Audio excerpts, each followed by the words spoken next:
guys, welcome back. I'm Jeffrey from AchieveEd.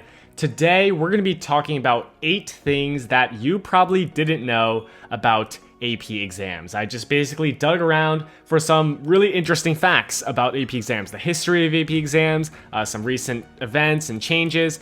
We're going to be covering all of that in today's video. Now, before we get into it, make sure you guys are subscribed to this channel if you haven't already. We're going to be posting a lot of videos this summer, so make sure you guys are subscribed so that you don't miss a single upload. Okay, so getting right into this list right here, the first thing is very interesting. So this person named Eric Rothschild actually wrote this kind of journal article that's published online about the history of the advanced placement program. And I found this one paragraph that really stuck out to me. So I'm going to read it right here. The College Board, which assumed leadership of advanced placement following the final meeting of I don't even know what that says, in the summer of 1995, retained ETS to design and grade the examinations and settled a number of issues related to their first administration.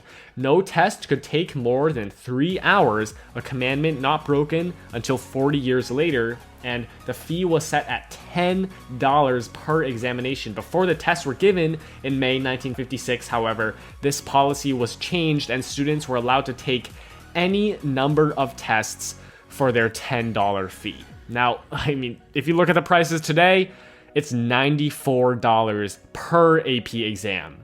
Me, as a student, throughout my 4 years of high school, I've spent $900 on my AP exams. To think I could have literally spent like $10 on all these exams, or even if it was just like $10 per year, I would have spent $40 to take all my AP exams. I mean, that would have been great. I just found this fact to be really interesting, that back in the day, these exams were so cheap, back when they were kind of trying to get the word out about advanced placement. Nowadays, it's like so, I guess, commonplace that College Board has such this monopoly that they can pretty much put the prices at whatever they want and people will still pay to take these exams. Okay, so moving on to the second fact about AP exams. So every year, after all the students take their exams, there's usually this conference of AP readers. And these are teachers from all across the country who gather together to grade the FRQs on the AP exams. And what you might not know is that they're actually compensated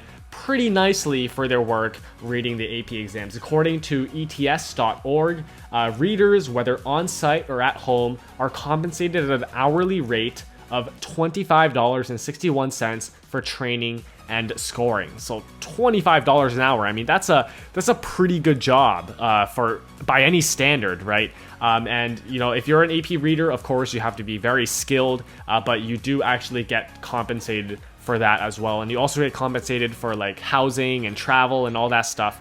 So honestly, sounds pretty nice to me, but of course I'm not any AP teacher, so I can't even do it if I wanted to, but I just thought this fact was really interesting to tell you guys. Okay, moving on to number 3 on this list, we're going to be talking about College Board's revenue from AP exams. So in a New York Times article posted a little while back called "Who Benefits from the Expansion of AP Classes?" I'm going to read one section of a paragraph from this article. It says, of the College Board's total $916 million in revenue in 2015, $408 million came from fees for the test and instructional materials, and the test is referring to AP exams. So I did all the calculations, 408 million over 916 million, that is 45% of College Board's revenue each year coming from AP exams. I mean, that's pretty crazy to think about. College Board is charging a lot for these AP exams, $90 per exam, and they're making quite a lot of money from it. Okay, now let's move on to number 4 on this interesting facts list. So this one is coming from a press release from College Board talking about this year's online AP exams. The title of the press release is "Students Take More Than 4 Million Advanced Placement Exams Online for the First Time, Working to Claim College Credit." And the most interesting part about this press release is that according to College Board, the 2020 AP exam completion rate is higher, 93%, than in typical years, 91%. Basically, that means that of all the people who said they wanted to participate in the AP exams this year, 93% of those students completed their AP exams, whereas in normal years, it would only be 91%. So according to CollegeBoard, they're basically saying that these online AP exams were a huge success. They're actually performing better than in typical years. Now, of course, this doesn't mean they're going to continue to, have online AP exams. This was, obviously a very unique year and situation. But I just thought this was interesting because despite so many people like complaining about this year's online AP exams, they actually turned out pretty well according to this press release. Okay, number 5 on this list might actually happen to some of you.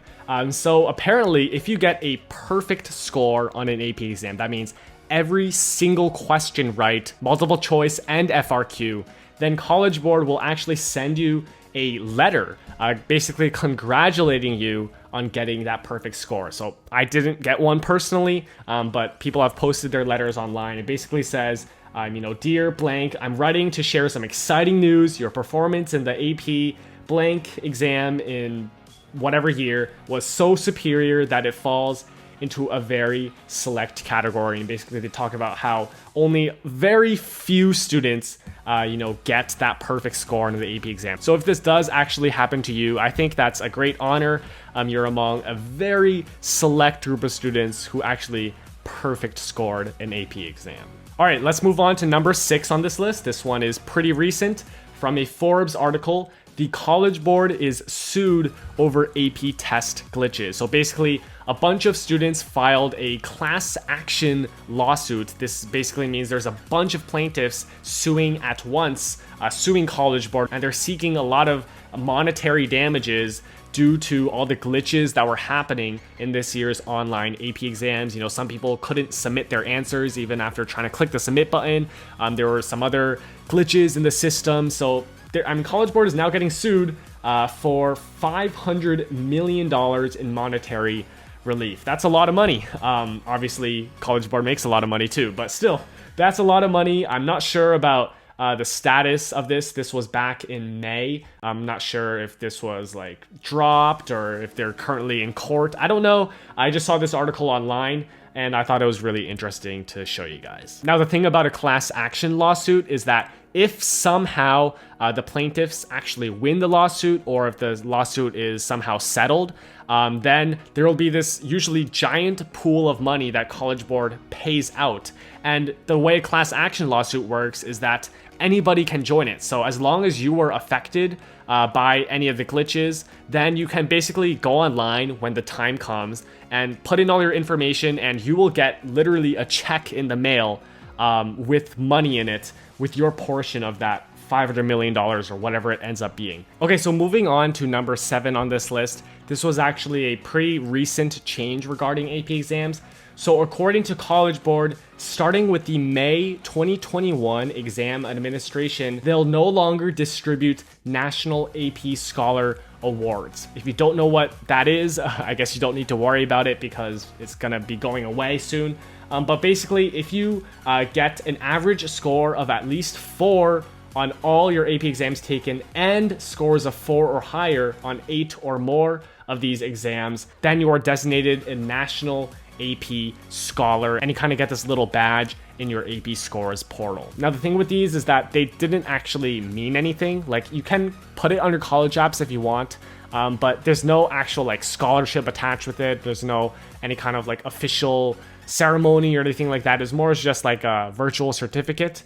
So it didn't mean that much to begin with. But the concern with National AP Scholar was that it was encouraging students to take as many AP exams as they could just to get this award. And CollegeBoard wants to focus on you actually taking exams that you want to take and that you think will be useful to you, not just taking as many exams as possible, just so you can get this like virtual certificate that says National AP Scholar on it. Okay, so the last thing on this list is number 8. So you get a free score send to a college every year. That means you don't have to pay for your AP scores to be sent to a college. The deadline this year was on June 30th, so it has already passed. So if you still want to send your scores now, you're gonna have to pay like $15 or whatever the fee is.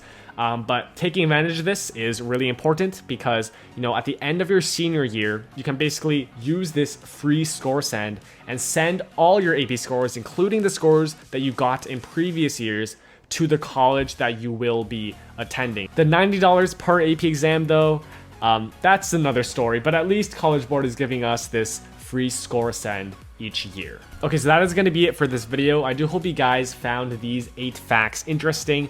I did spend quite a bit of time researching all these things, so if you did like this video, go ahead and click the like button down below. And also make sure you guys are subscribed to our YouTube channel if you haven't already, so that you don't miss a single college advice upload. Alright, until next time, I will see you guys later. Peace.